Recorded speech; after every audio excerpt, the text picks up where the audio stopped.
What is up, all you highly intelligent and truth thirsty and science hungry souls out there? Tonight, we're going to play the name game, and we're going to talk physicists, astrophysicists, solid state physicists, condensed matter physicists, you name it. We're gonna go run the gamut, and we're going to start with some of the more popular names and some of the more recent. Then we're going to go to some of the more recent names and how it relates directly to the UFO file and all the disclosure that's happening now. And then we're going to go deep dive, folks, on all the cool scientists.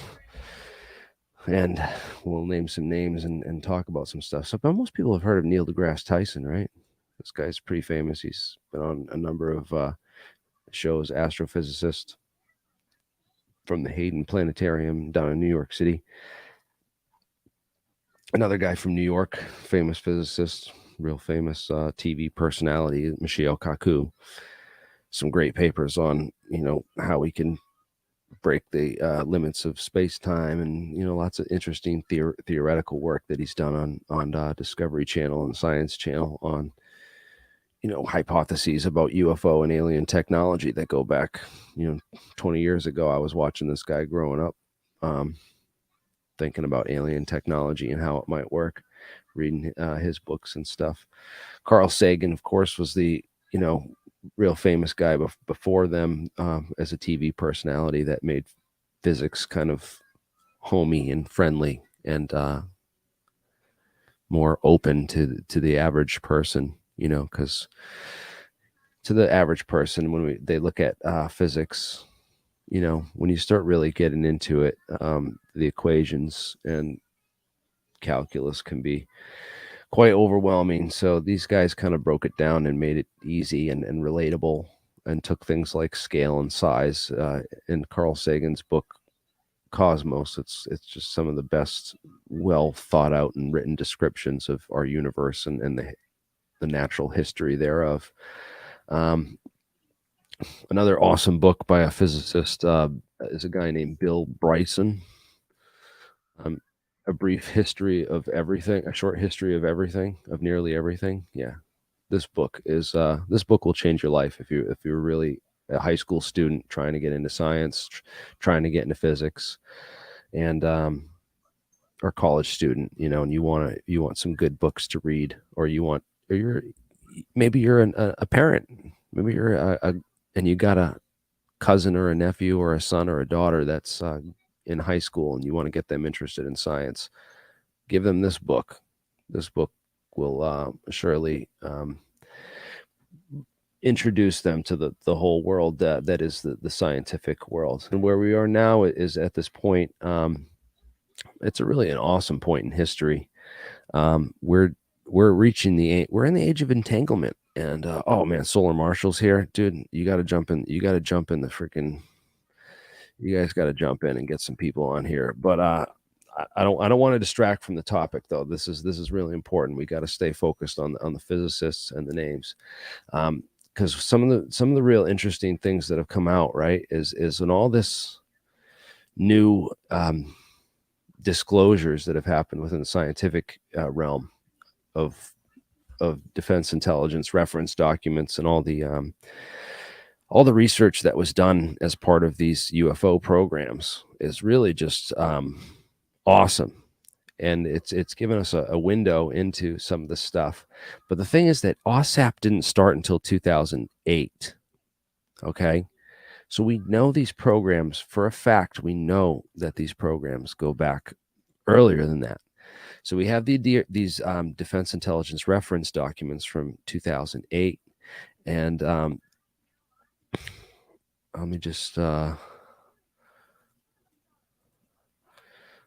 find this real quick, because I want to play this video for you all. Here we go. This video. So we have these defense intelligence reference documents from AAWSAP that started in 2008 that talk about They talk about quasicrystals. They talk about metallic glass. They talk about metamaterials and a lot of this stuff. But what's interesting is a decade before that, Edgar Fouche, and I was looking through this and I couldn't find it in his 1998 presentation. I thought that he had talked about metamaterials and some of these and quasicrystals in his 1998 presentation. Maybe he didn't have a slide on it and he didn't emphasize it enough, because I didn't find that. But I found this, and this is really quite interesting. I wanted to play this for people. Let me see if I can't turn down my mic. Quasicrystal.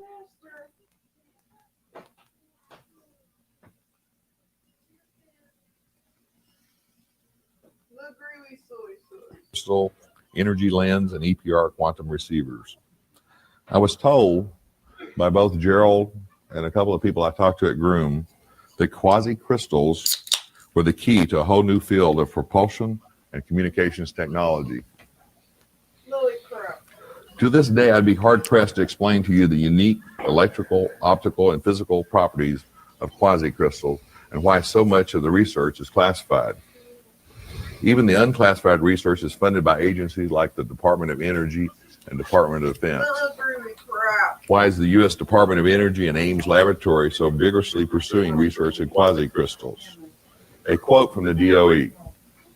Our goal is to understand and facilitate exploitation of special properties of quasicrystals. These properties include, but are not limited to, low thermal and electrical conductivity, high hardness, low friction, and good oxidation resistance. That's the unclassified part. What are quasicrystals? In 1984, a paper was published which marked the discovery of quasicrystals, two distinctly different metallic crystals joined symmetrically together. By 1986, several top-secret advanced studies were going on funded by DARPA, with leading scientists already working in the field. In classical crystallography, a crystal is defined as a three-dimensional periodic arrangement of atoms with transitional periodicity along its principal axes. Since quasicrystals lose their periodicity in at least one dimension, it is not possible to describe them in three-dimensional space as easily as normal crystal structures. This is because this becomes more difficult to find mathematical formulas for interpretation and analysis of the diffraction data. After the discovery of quasicrystals in 1984, a close resemblance was noted between icosahedral quasicrystals and 3D Penrose tiling. Penrose tiling is nothing more than if you saw a tile floor that had two different tiles, one say has 5 sides and one has 7 sides, that match up and repeat continually. But once you get into a three-dimensional Penrose tiling, then you just, if you can, you have to imagine these things repeating in 3 different dimensions.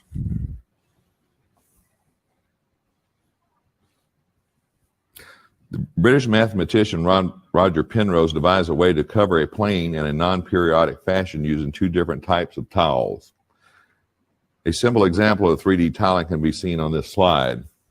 The tiles are arranged in a way that they obey certain matching rules. This is called 3D Penrose tiling, which is made up of rhombohedron. A dozen years later, Penrose tiling became the prototype of very powerful models to explain the structures of quasicrystals discovered 14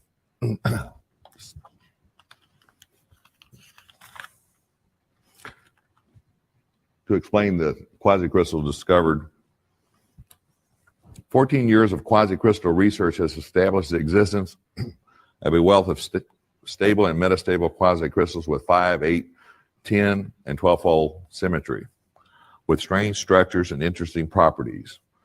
New tools had to be developed for the study and description of these extraordinary materials. I've discovered that classified research has shown that quasicrystals are used for high-energy storage materials, metal matrix components, thermal barriers, exotic coatings, infrared sensors, high-power laser applications, and electromagnetics. Some high-strength alloys and surgical tools are already on the market using quasicrystals. The reason I've presented this in detail is since I barely mentioned quasicrystals last year, I've been asked by so many hundreds. So for those of you just tuning in, because we got a bunch of new people, and also brought just Solar Marshall on to the stream. Me and Stuart actually knew Ed Fouche personally. Talked to him on the phone many times. Man, I wish he was been here today to ask. I have so many more questions for him now after the decade. How did he know in 1998? When I first heard this, electrochromatic panels in a hexagon shape. How do you know that? The chromatic panels in a hexagon shape, and that's exactly that they're using on tanks and all kinds of other stuff to change the actual shape of the object. I mean, you can show what they can make it look like a car. They can make it look like a rock. They can make it look like Bigfoot. So who knows what they're doing? You know, they can do it in the sky, I believe, too. But how did Ed know? If Ed was full of crap, how did he know that? Dude, how did he know about the foggles too? The other thing I know with the foggles. And nobody also, talked dude, about the foggles. What's the guy's name you had on your show? The Area 51 guy? T.D. Barnes. T.D. Barnes verified he was there. He said, I cannot confirm or deny. If he wouldn't have been there, he said, just like Lazar. No, he wasn't there. Right. I knew Ed was there. All the credible people who worked out at Area 51 that we've talked to, all the security guards say that, you know, Bob Lazar wasn't there, that, you know, he's making it up. And Ed Fouche published a book back in 1998, which had a lot of this information in it. I got to go back and reread my copy and just see actually everything that he says about quasicrystals. Do you have the extended version? I have the full version. There's an extended version? Yeah, that's unedited. Oh, yes, that's like right. He sent pages. it to us he sent it to us, the pre-edited copy. Yeah, man, I have it on my one laptop. I got to open it up. Windows is going to take a while to probably update. Yeah, make sure you find that and back it up. I know I have it somewhere, but I have to go and look for it. I swear he put it on Scribe for free towards the end there. Yeah, unedited version. There's an unedited version that you can get for free, so you don't have to buy it on Amazon. But anyways, yeah, Ed Fouche, interesting guy. He actually has the credentials to have worked out at Area 51. Ed was very humble. He didn't brag about much, but he was very certain of what he did talk about. He was kind of pissed off at certain times towards the end because the frauds were getting so much attention. Drove him crazy. I would too. Yeah. You and I knew Ed very well. I was the last person to speak to Ed alive. I talked to him for 5 hours the night before he died. And it was very interesting. It was almost as if he knew.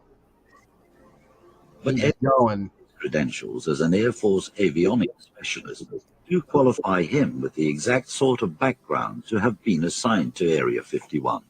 I was there to repair and do a couple of modifications. And I went up every day at on F-15s before sunlight. Not on UFOs. Every night after dark. And did this for 10 days straight. There are rumors that the Aurora project is responsible for many UFO sightings in the vicinity of Area 51. Ball-shaped craft and strange hovering lights. There are those who believe that Aurora has produced a revolutionary breakthrough in advanced technology.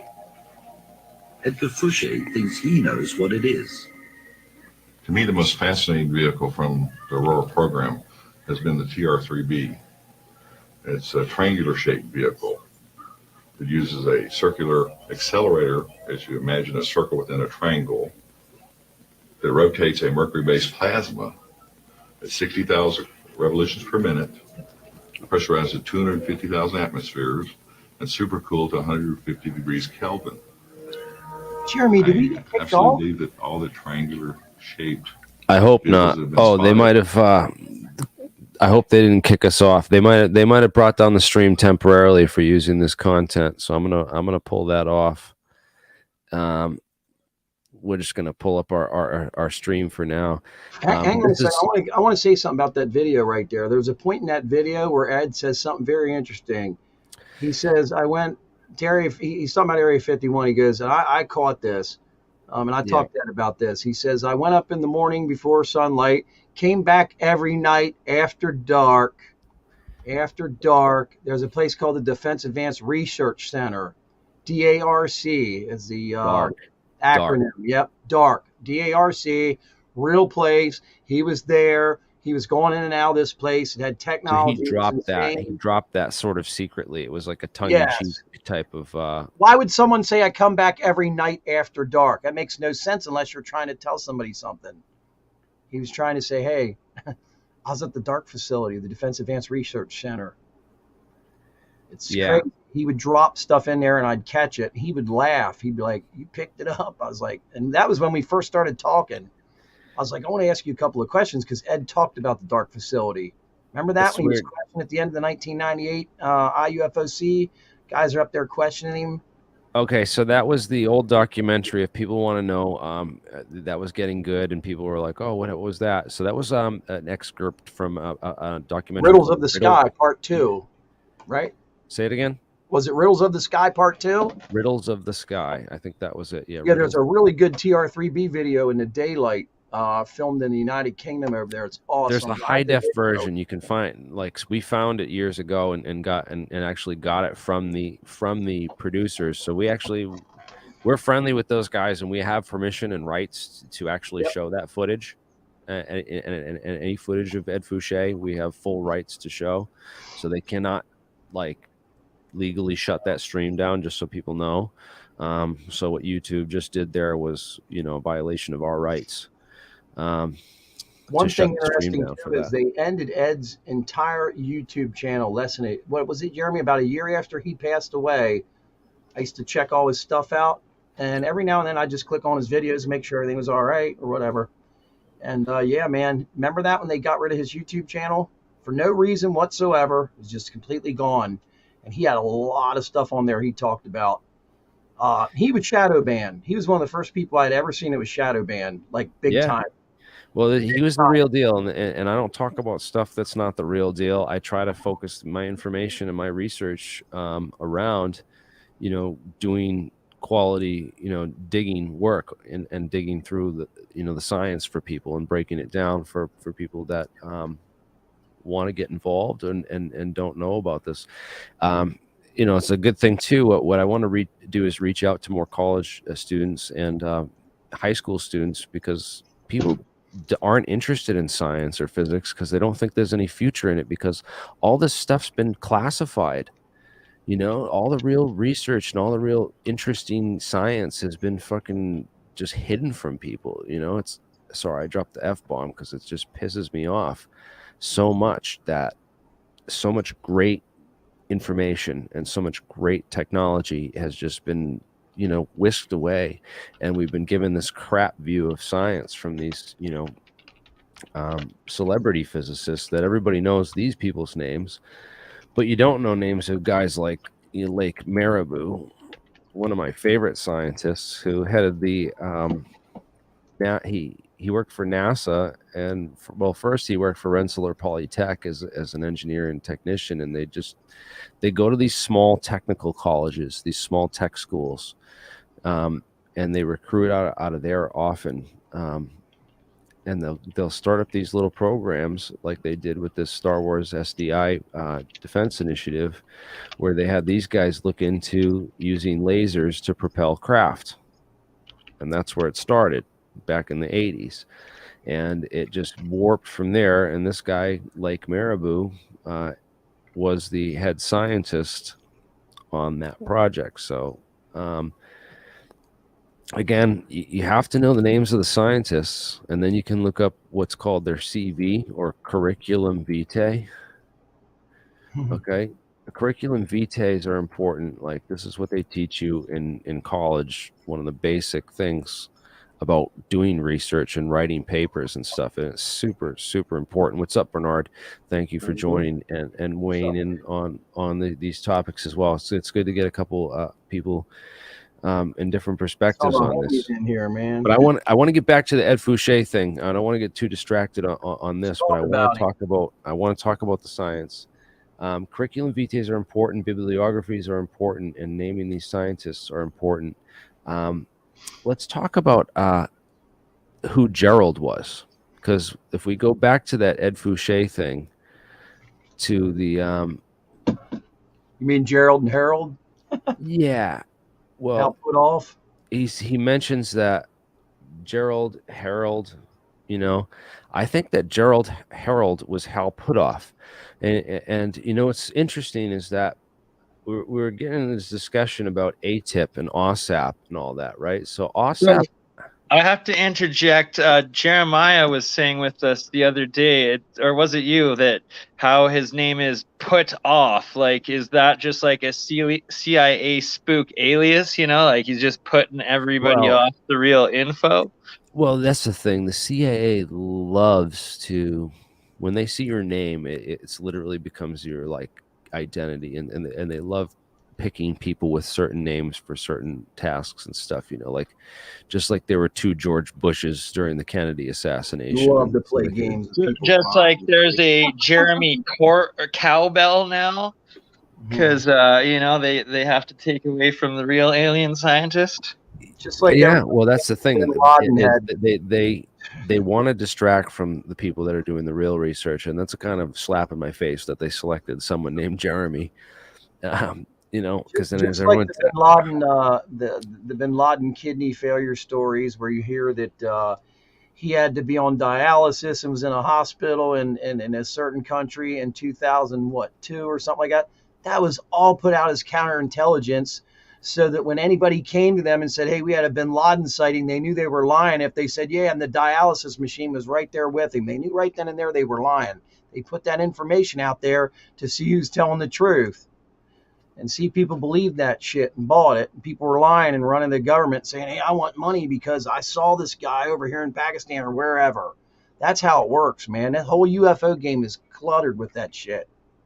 Yeah. Well, hey, try to keep the curses down to a minimum and stuff. Yeah, I'm trying, because I know it gets frustrating at times. But hey, this is a great thing by the Black Vault. John Greenwald put this page out. I just linked to it in the description of this video so people can go check out what I'm showing right now. Greenwald is an awesome journalist. But he's a real journalist. He's a real journalist. He does a real deal, and he gets the FOIAs and stuff, and he does a great job of keeping it all together and in one spot and sourceable. I got to get my websites back online, and I'm working on it so that I can get more references to the science end of this, because he's not a scientist and he doesn't understand that whole part of it and hasn't done the research and been involved. And what do you think of Jeremy? The battle going on between him and Lou Elizondo.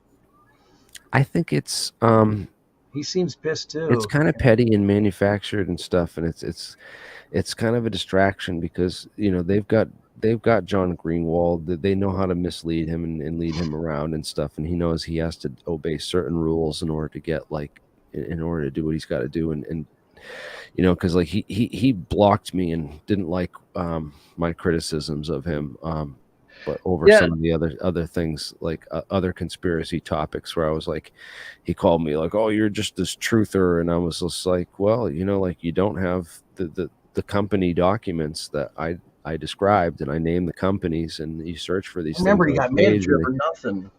And they don't come up, and I'm like, hey, you just got mad at me over nothing. I'm just saying that you don't have these documents on your page, and you probably should, so that people can find them and they're searchable, and it would help you connect a lot of dots if you had, just these company files that are like people learning how to take constructive criticism. But he didn't want to take constructive criticism. He's really like got a glass, I don't know, whatever it is. He just broke and blocked me. Couldn't take it. And he just said, this guy's, but I know more about, he's got all these great papers posted on here. Can you see this stuff? This is excellent. He does, but he doesn't understand the science, right? Isn't that what he has no clue about the science, and he doesn't know how to go through all this stuff and find all the, because you can go in each one of these and there's a bibliography in that. And you have to, in order to be a real scientist and do the real research, you have to go through all those bibliographies and read all those papers to see what kind of and make sure you understand all the science that they referenced and how they figured it out to get up to there. Because that's So what happens. What do you think of Tic Tacs, man? What's your opinion? Well, this is interesting. Hal Puthoff has been involved because you got to remember Ed Fouche knew Hal Puthoff. Yes, he did. And Gerald, who is his source, and you know, he always talks about Gerald, the quasi-crystals, the metamaterials and stuff. Gerald, his source, is awfully close to Harold. You know? Yes, I know the whole story about it. They're two different people. Ed was involved with the aviary, but not as involved as, let's say, Doty. Doty, or he was also really good friends with Colonel John Alexander. Ed knew all them guys. I sat in a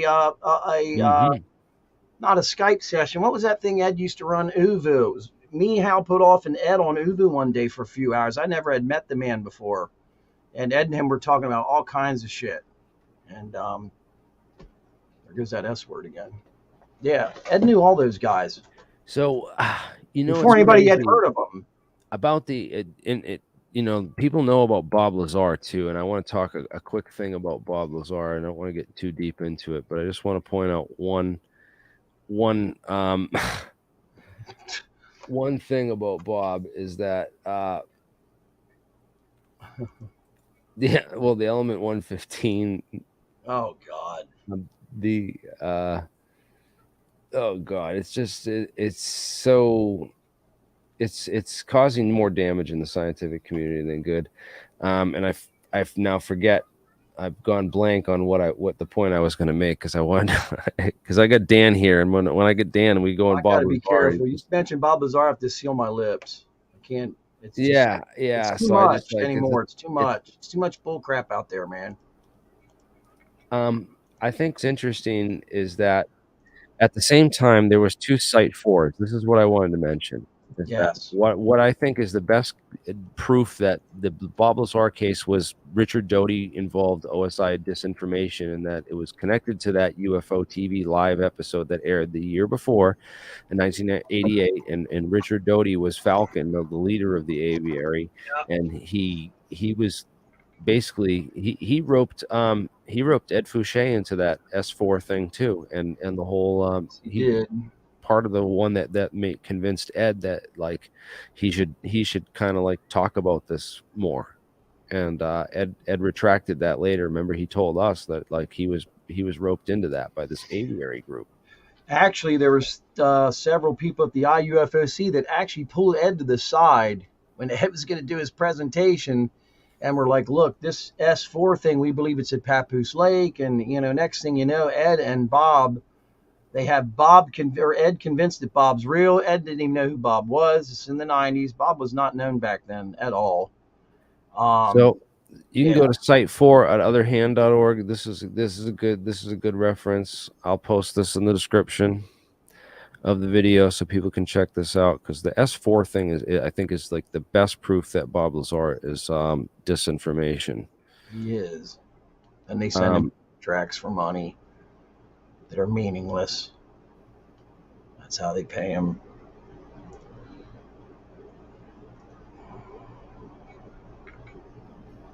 And this whole thing, the Site 4s, right? Because they're talking about the Tonopah Site 4 right now. There was a Tonopah Site 4 that did electronics research. Okay, so they built mock radar stations with Soviet radar and tested Soviet radar ECCMs, like counter radar measures. So like basically they'd build these things on the planes so that they'd make the planes invisible to that frequency, or whatever the radar was doing. It would be able to pick up the frequency and beam back a block signal to basically cancel out the return signal of that radar. And there was a lot of research classified research that was being done out at Tonopah. That was like the ECCM research station where they were doing all that research, and there was a lot of classified stuff, and they didn't want the Russians near that. Yeah. And the other Site 4 was actually out at Plant 42. Isn't that insane? I caught that on Jim. What's his name? Jim. Jim Tagliani. No, the talks other about, Jim. no, yeah, Jim Goodall. Jim Goodall posted that. I couldn't believe it in a picture. I'm just looking at the picture and it says Site 4 on there where they built the B2s. I was blown away. Yeah, so a number of other people on Twitter and other places have confirmed that, you know, they worked on this project out at Plant 42, and the place was called Site 4 during the 80s, and how they thought it was a joke that when Bob Lazar came out and talked about this Site 4 place where they were doing alien technology, how they knew it was like a government disinformation program. Like all the people who are working at Plant 42 building those B2 bombers, we gotta go find these people are on Twitter, dude, and I'm gonna find them and I'm gonna interview these motherfuckers because they're real, unlike Mike Thigpen and all these other people that Jeremy Corbell talks about saying are his sources, you know, his fake sources of information. You should go to Mike Thigpen's house. He lives about a half hour from me. Let's do it. I know, man. You were down here. That's all. That whole yeah, thing. There were two places that were doing real classified research called Site 4. Okay, and one was doing classified research on radar systems and ECCMs, and the other one was building, you know, stealth aircraft, and they were both called Site 4. And they were, and guess what? The Site 4 in Tonopah was working on a stealth, quote unquote, spaceship. So when Bob Lazar came out and talked about S4 and said it was down at Papoose Lake in the middle of nowhere where there's nothing, we've shown that there's nothing, there's no records at all of anything. Like if there's something down there, it's and it's also, it floods in the winter months during the wet season. So as was shown in those, look at that interview that Victor did with oh man, I'm the one that set it up, the security guard out there. But I have it right here. This is what my question was to Stephen Greenstreet, because Stephen Greenstreet was posting about, you know, how on Twitter about how AAWSAP was started in 2008. That's where he dated it back to.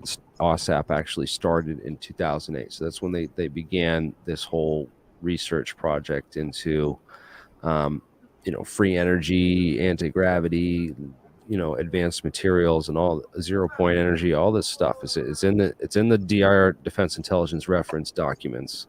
The science is here. It's there for people to study. So, you know, based on Heisenberg uncertainty principle and wave function quantum mechanics, there's lots of, you know, back documentation on all this. But Hal Puthoff and Eric Davis were central in a lot of this research, and it's interesting that they were involved going back, you know. Eric Davis says he was involved going back to 1996, I believe.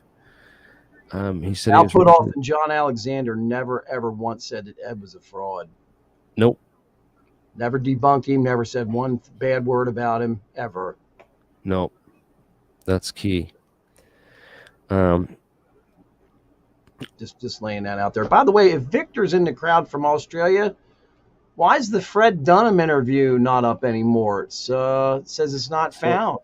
1994 was when Mikhail Alcubierre published that paper on the warp drive. Okay. And then 2 years later is when Eric Davis says he was recruited into these, you know, government black projects. So it's just shows me that, you know, when they saw the theoretical physics come out, that gave them the prompt to go and hire some scientists to look into this, and their choice was Hal Puthoff and Eric Davis.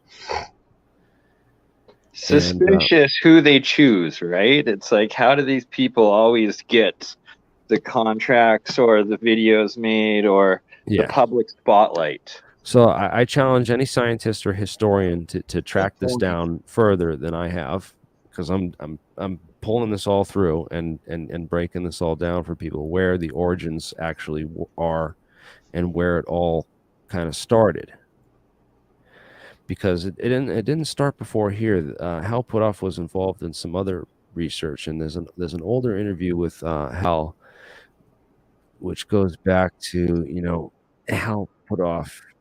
Remember, Ed was into all that NeuroSync MIME software and all that. Hal was involved in that too.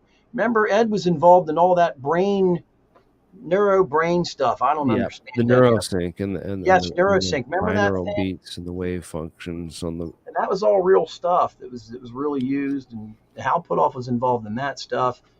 Ed was involved in. Ed believed in remote viewing. Him and Warren York. I Warren gotta York find was that. right too. I gotta find that older. I'm looking for it, but I can't find it right now. But there's an older version of this where Hal Puthoff talks about a breakthrough that happened in 1984, Mm-hmm.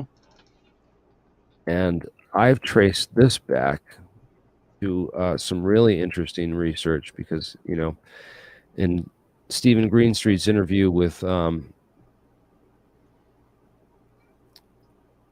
Eric Davis talks about his work on the on like the warp drive physics paper for the U.S. Air Force, and one of the things he mentions is these squeeze states, and squeeze states. You got to pay attention to the vocabulary and the key words, because they say enough.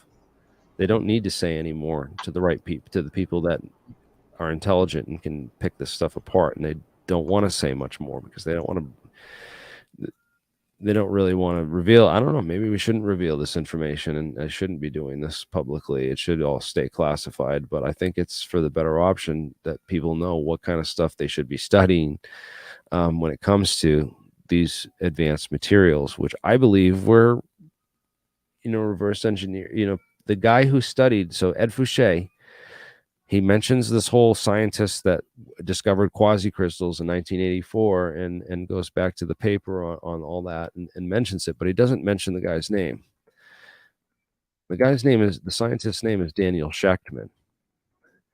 And Daniel Shachtman is from Technion University. He's an Israeli scientist. He was brought to the U.S. in the 70s and given a postdoc after he got his doctorate in material science and showed a lot of promise and ingenuity in different ways of looking at things. I don't know why they chose him, but they brought him to do his postdoc at Wright-Patterson Air Force Base at the Air Force Institute of Technology. And I think that this was a rare opportunity where they brought some of this Project Blue Book metals out of the repository and took a second look at them in the mid 70s, because they hadn't really, as we know, they closed Project Blue Book file in 69 after what I think happened is they realized that they couldn't, they just felt overwhelmed with the computational ability of the time and their ability to actually engineer or reverse engineer these materials or figure out what they were or how they even worked, because some scientists knew about exciton physics, and that goes back to solid state physics work of the 30s even. Didn't Shachtman get the Nobel Prize for science in 2012? Or because he did. He got a Nobel Prize. Goes back years, way before that. Remember? So these exciton polaritons, which are a focus of this squeeze light generation, and some of the scientists who worked on this, a lot of this research took place at University of Rochester in New York, in upstate New York, which is where a lot of classified research into this kind of stuff continues today, and is a good place to go if you want to get recruited into these programs and learn how to, the cutting edge science of what this stuff is and how to work on it, because a lot of industries are going to open up in the next 25 to 50 years. The Defense Department's hugely interested in this. The people that are intelligent enough to know what they're talking about and aren't just, fooled by the ridicule and the current, whatever the heck is going on in modern ufology. But these physics are about nanolayers and quantum mechanics, and building things on the nanostructure in order to optimize material properties. And as AIs are being programmed, these artificial intelligences are basically being programmed with quantum physics and they figure out these materials and how to build them. because they know like all the properties of how all these things align. They'd be like, oh, well, lead and antimony, or, you know, weird Any company that combinations. deals with DARPA is where it's at. Yeah, there's so DARPA much going controls on. all of this. It's insane. DARPA was in charge of the Defense Advanced Research Center. That's what Ed said.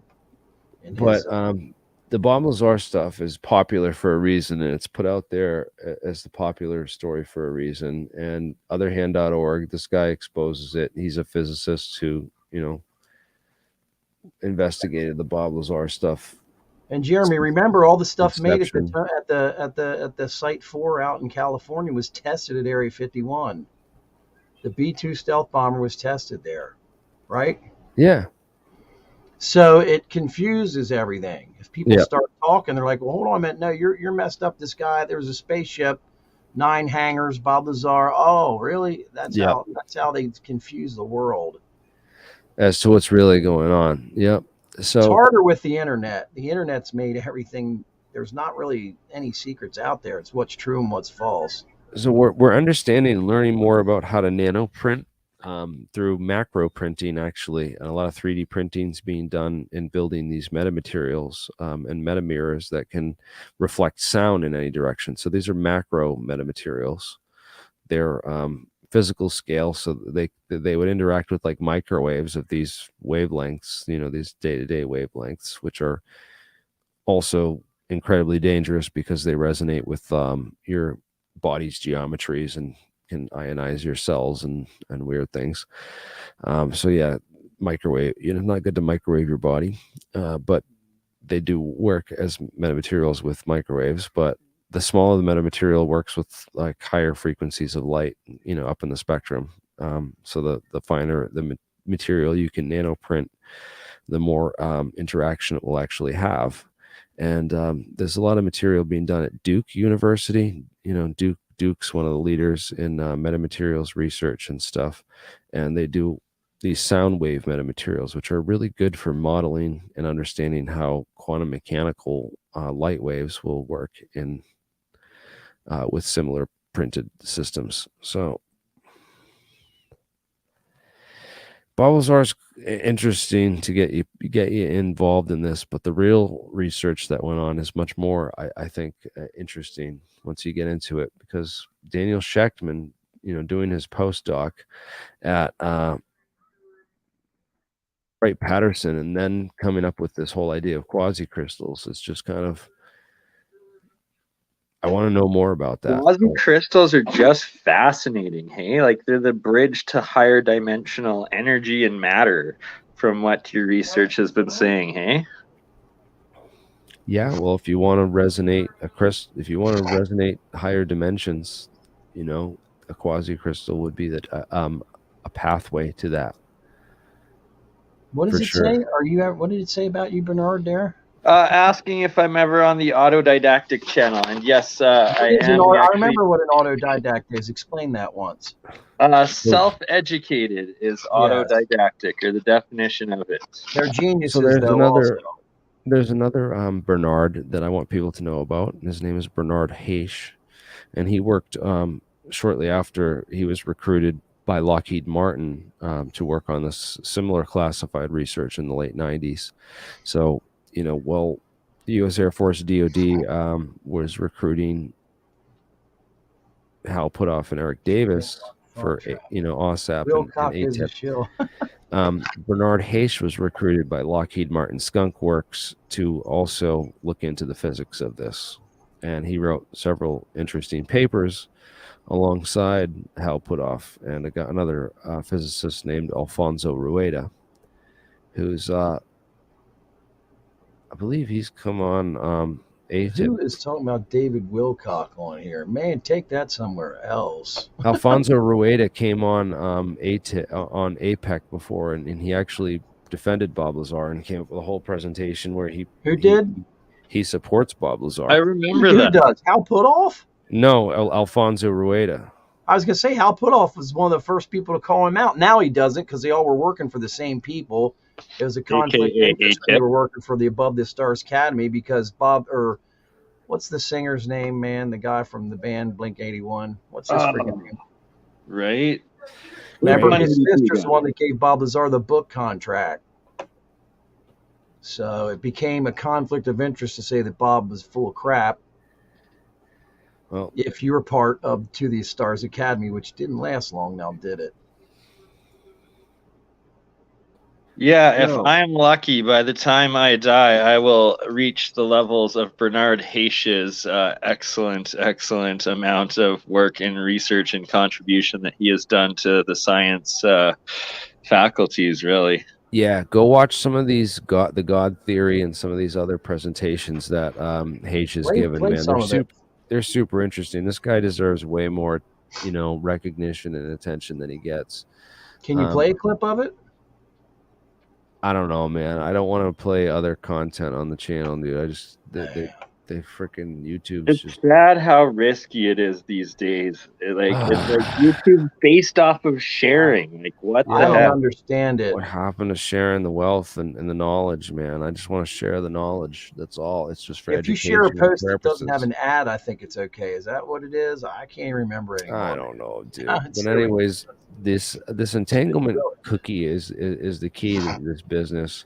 And I think with these quasi-crystals and metamaterials, we're going to be able to see massive improvements, especially once the AIs can figure out just what to do and how to build them, But then we need to figure out the metallurgy of how to actually construct them in real time in the lab, because that's the next step, right? Is getting the laboratory equipment and then actually manufacturing these materials. And if we could be the first people to do this and come up with the right recipes and stuff on this, we could hold down. It seems to be the bismuth, zinc, aluminum sort of combination of materials that turn into this metamaterial structure.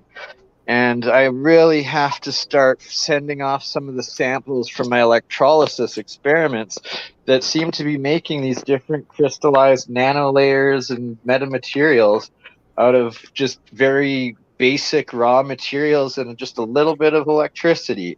It could be the key to cracking it. No way.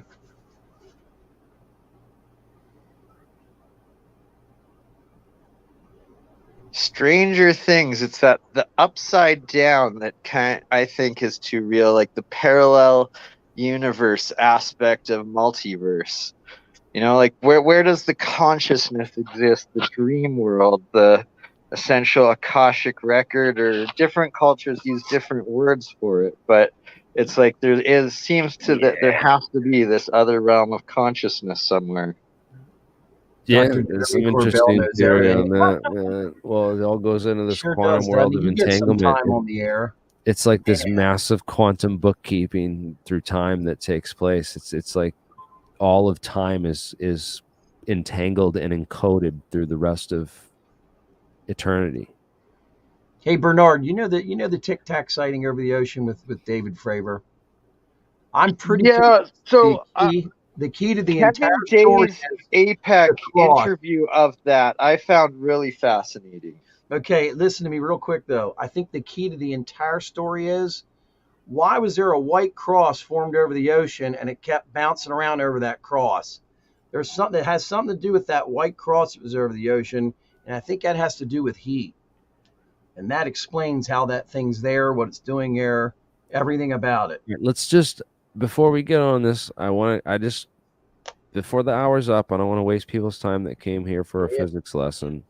I want to give a gamut of top secret scientists. Let's just throw names out there. Everyone we can possibly think of. Don't know any. I'm going to put up my presentation because I got a whole bunch of them on here. So we got Daniel Shachtman. That was a good one. I want to talk about, everyone knows about Nikola Tesla. People don't know about Walter Dornberger and Hans Kammler. Walter Russell's another one that I love. German scientist. Apparently was best friends with Tesla, and Bell Laboratories still has his research classified, where he was achieving cold fusion in different plasma tubes over 100 years ago. What was his name again, Bernard? Einstein-Cartan theory was supposedly what was behind this whole idea. They had this guy named a guy named Henry William Wallace, believe it or not, not Braveheart, but Henry William Wallace he was actually from Pennsylvania, from Valley Forge, Pennsylvania, and they had this whole research for General Electric on rotating mercury and spin gravity, research, because General Electric was building, mercury plasma light bulbs at the time, so they had like a lot of the setup to be and equipment and infrastructure for doing, the mercury experiments. So that's why they chose GE. But Bryce Dewitt, 1960s, wrote papers on quantum gravity, grandfather of quantum gravity, and he wrote papers on superconductors and gravitational drag, which, Project Outgrowth, which was headed by Dr. Robert Geisler, and then also Robert Goddard, involved in some of that stuff before that. Donald Ross, some interesting names. If we just want to drop pure names, these are the people that were involved with some real projects. John Watson wrote this whole paper out of grad school and got picked up. It was classified in his his graduate school thesis was classified for a while, but then became unclassified. So if Bob Lazar really did, graduate with a degree in magnetohydrodynamics, and it was classified, his research, it could have came out. It would have came out. It would have been somewhere. It's got to be somewhere on file. They didn't just erase it and disappear. I made it up. Like a sunset clause or something that be long enough that it would have to come out. Mercury really is a very fascinating one, though. Like the fact that it's found in all the ancient pyramids and just throughout history, it's and about then the isotopes. So I think it's an isotope that's of the mercury that they extract, and it's about the spin. It's about the spintronics.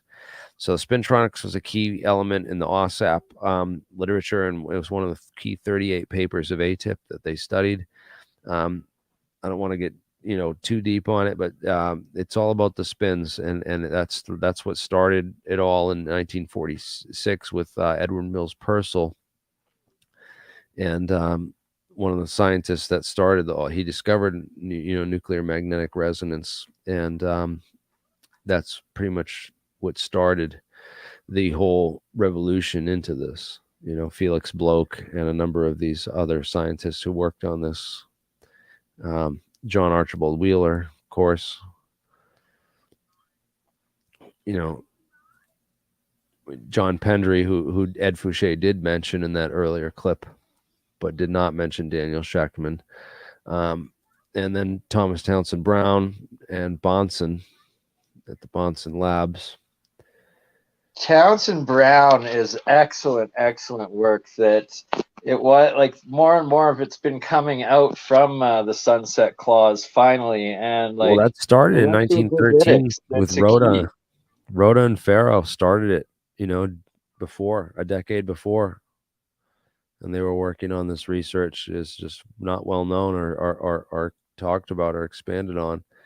A lot of this was controlled under, Export Control of Technologies Act, and this is how it's controlled today, nowadays. Mike McCulloch, of course, Nick Vamivakas, Mike McCulloch, Dr. Mike McCulloch and his theory, Roger Scheuer with the M drive. We go down the list of all the apex scientists who've presented too, guys like David Sereda, who got me into this back in the early 2000s. So much respect for David, and he's actually talking to his booking agent. He's agreed to come on your channel, do a special interview with us, as well as come on the next Science of Sound podcast episode that I'm putting together, that hopefully you'll also be a part of, that we can get live on all the channels. And I've got a couple of music producers joining us for special performances for that. But they also have this revolutionary sound system that they just bought a winery, and they're using speakers to help distill and separate the wine. So it's going to be an excellent episode. And perfect for combining David Soretta and all of his work that he's been doing with the different coils and resonant frequencies in those experiments. Well, this is the scientific community. We're the underground scientific community, and we've been working on UFOs with the dream, the hope that someday we'll be able to actually build one and figure out this science and this technology. And I believe that if we work together as a community and try to figure out all the best ideas and weed out the crap.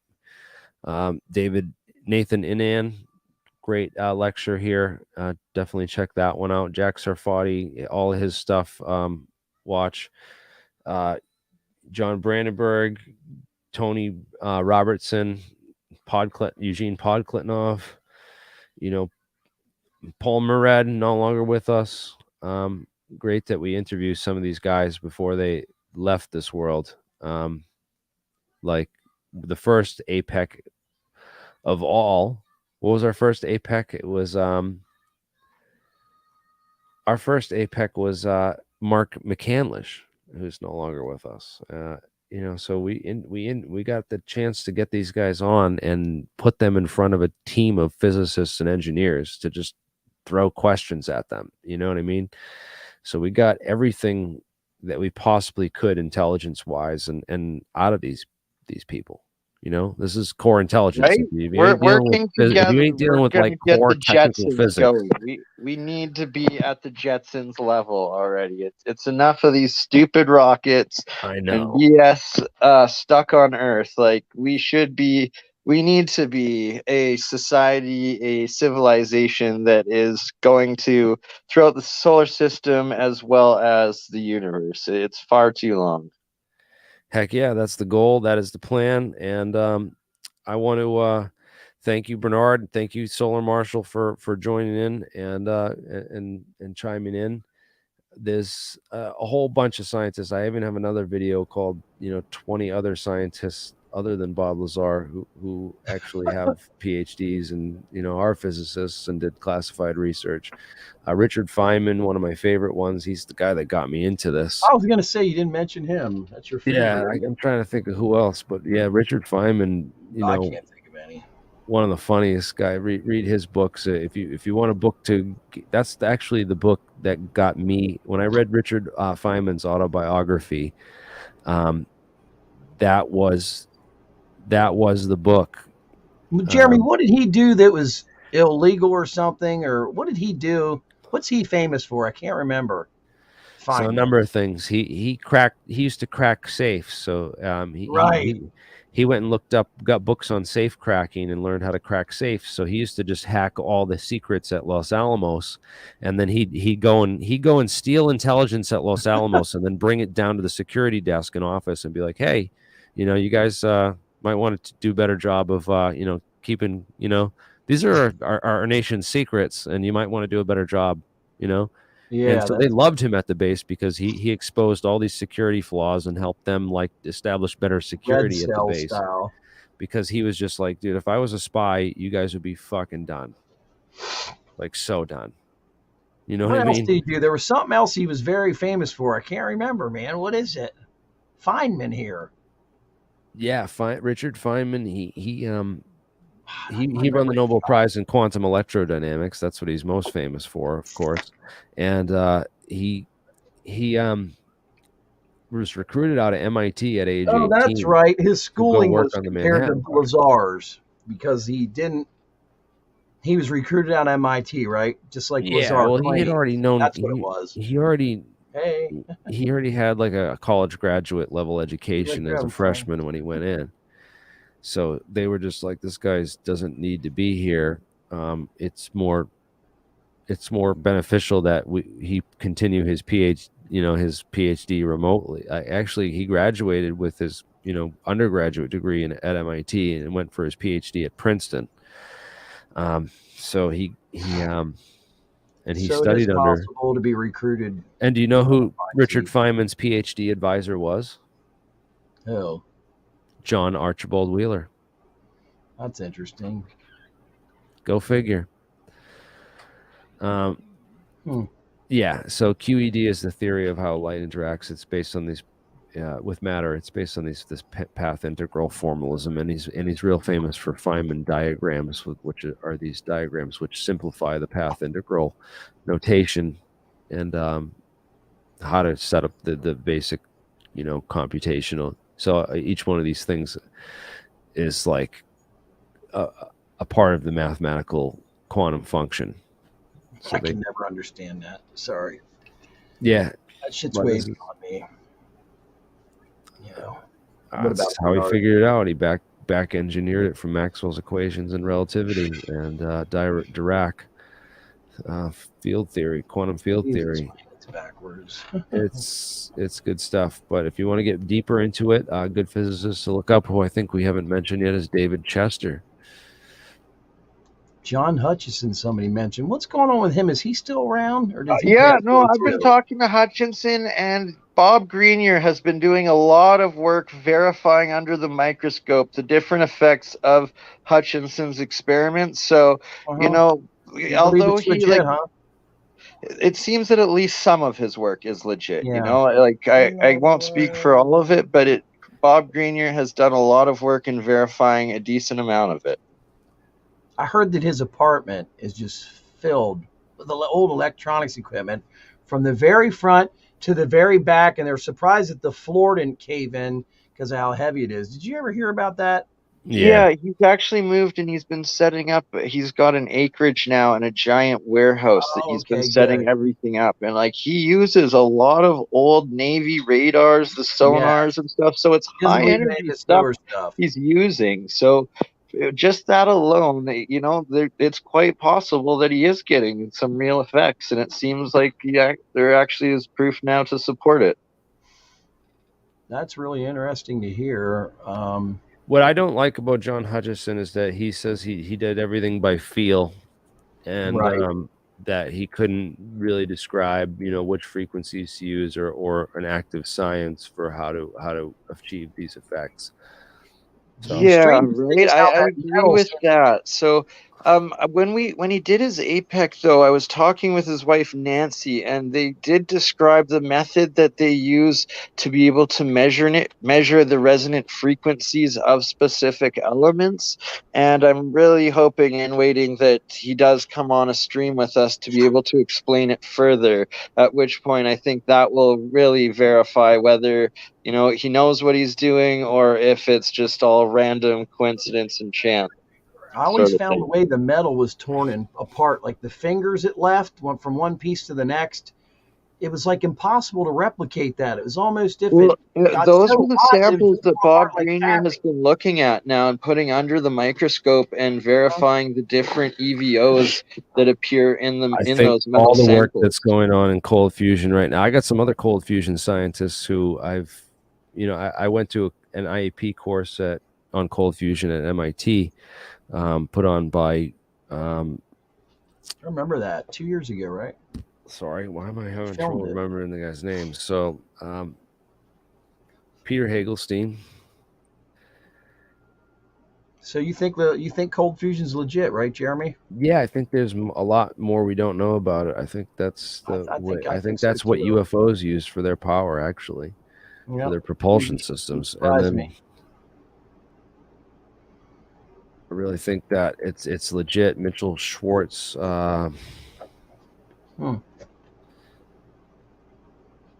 Dr. Mitchell Schwartz.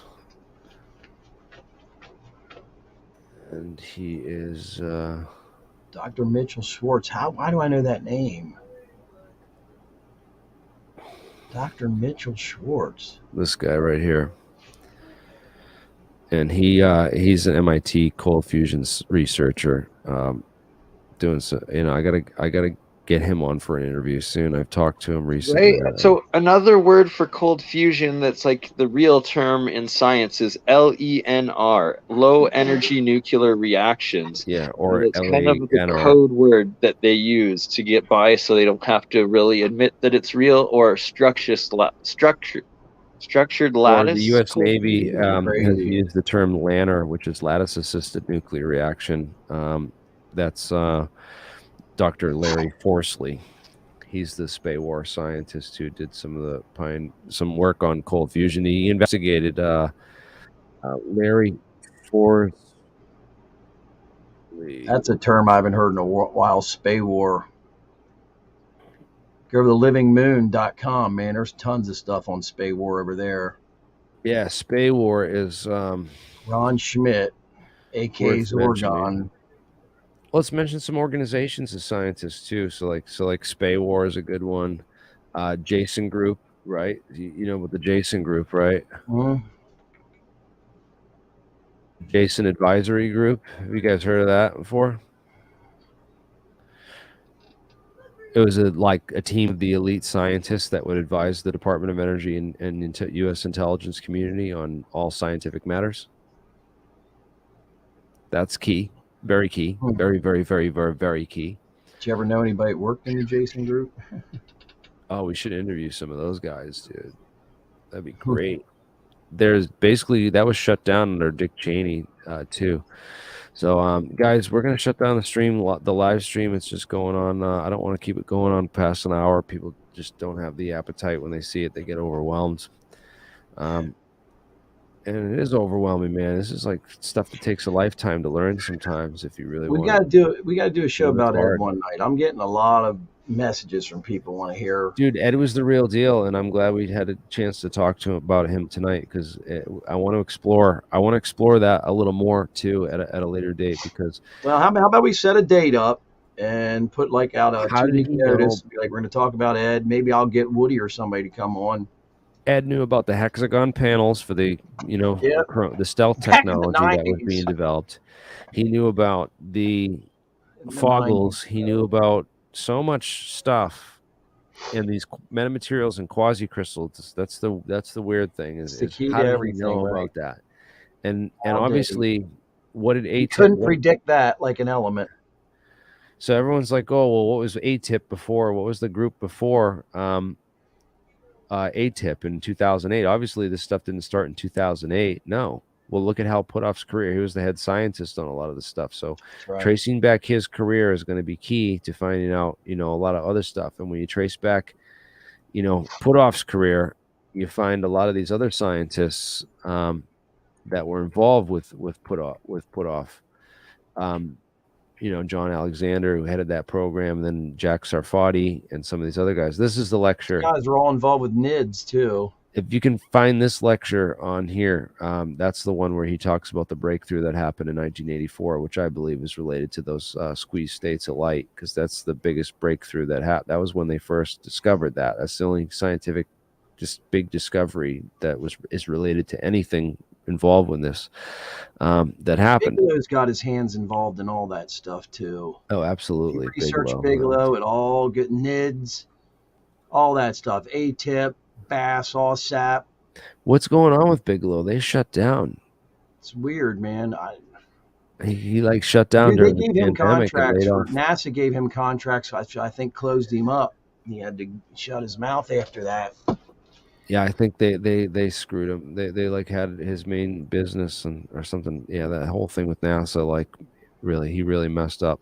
I'm pretty sure he's not allowed to. Although what's really strange is all the UFO reports go to Bigelow from Nevada. Why is that? Right? Why would all the UFO reports go to Bigelow? Suspicious. Yeah, Very exactly. suspicious. Lots of unanswered questions. But where were these scientists before that, and what was the program called before that? That's the key. And these scientists are going to be the ones who are going to know. And that's why I was saying AATIP would have probably been NIDS before that. NIST. I mean, something. What is it? The National. Wait a minute. NIDS was. Well, he's tracing off all those guys. Eric Davis, when they studied Skinwalker Ranch years ago. All right. That's exactly right. Because what was Hal Puthoff doing before I that? gotta look it up. I can't remember what it You stands trace for, back dude. his And I whole always career, man. talk about it. He's involved with a lot of crazy stuff, including Scientology and like trying to prove Scientology for the CIA and stuff early on. And weird Scientology, the biggest scam ever with the word. well, the CIA, of course. NIDS was the National Institute for Discovery Science. They I love couldn't remember studying con artists and scams. That's how to get over on people. That's what they're into. In any case, thank you all for watching, and have a good night. And thank you for having. Join the live stream. I'm gonna post a link down there for people who want to hang out in the after party. All right, peace.